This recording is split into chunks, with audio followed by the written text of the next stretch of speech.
Hello, world. This is Ryan Carroll, your favorite asshole. I am, of course, joking. I know none of you like me because you all treat me like shit. Now, that is a broad generalization.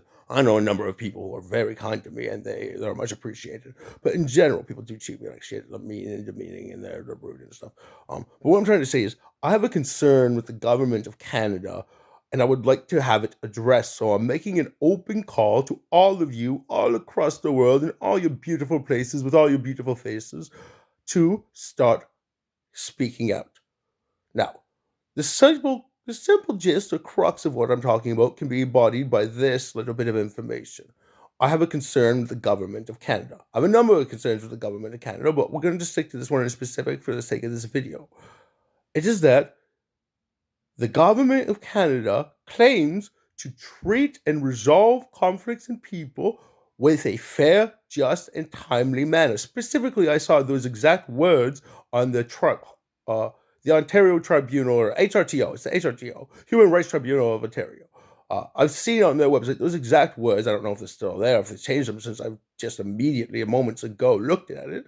But that they resolve conflicts of uh, human rights origins, uh, with a just, fair, and timely manner.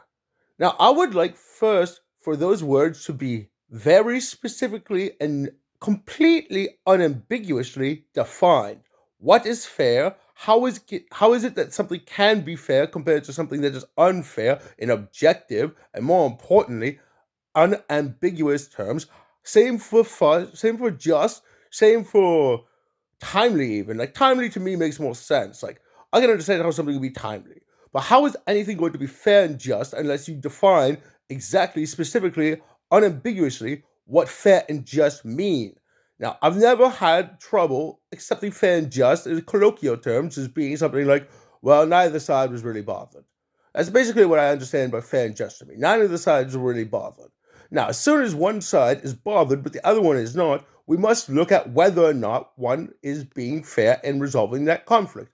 Now, if you're saying you're doing it fairly and it's a legal process, you must be able to prove unequivocally that you are being fair, which is to say, you must be able to prove that you resolved the conflict in a manner which did not usurp or infringe upon anyone's personal rights.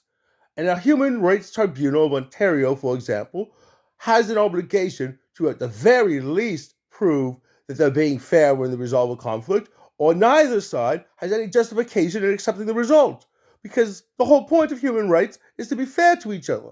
So, of course, if one side is bothered with the result and one side is not, we must then inquire of the Human Rights Tribunal of Ontario, for example, what is the proof? How do they know? And how can we know that they were, in fact, being fair, just, and timely? To me, it seems impossible to prove because I don't think there's such a thing. And I think those words are meant to just lull people into a false sense of security so that they can be taken advantage of by the Human Rights Tribunal of Ontario, doing whatever they think will get them the most money. Same as just about everything else. And I'm kind of sick of that attitude. I'm kind of sick of the whole money thing in general. But that's an issue for another day. Now, please, I'm going to make this simple. If you claim you're doing something fair, just, whatever, that's sort of not being what is it? Not being partial or being objective, not being subjective in your decision, I want you to prove it to me. Prove it to me that you did it fair and justly, and you had no bias, no subjective impulses, none of that influencing your decision, which to me means you have to prove that you cannot think and you already knew. So if you can do that without tripping any of my wires in terms of, well, that was subjective, well, that must have been biased, or you must have received a bribe for that, or something like that. If you can't do it without triggering any of those, I'm going to start pushing for change. I might protest. I might file complaints against the complaint people. I might start looking to my friends and family to help me spread the word that this is not a real thing, fair and just. And more importantly, if you want to be fair and just, then you can't involve yourself at all. Thank you.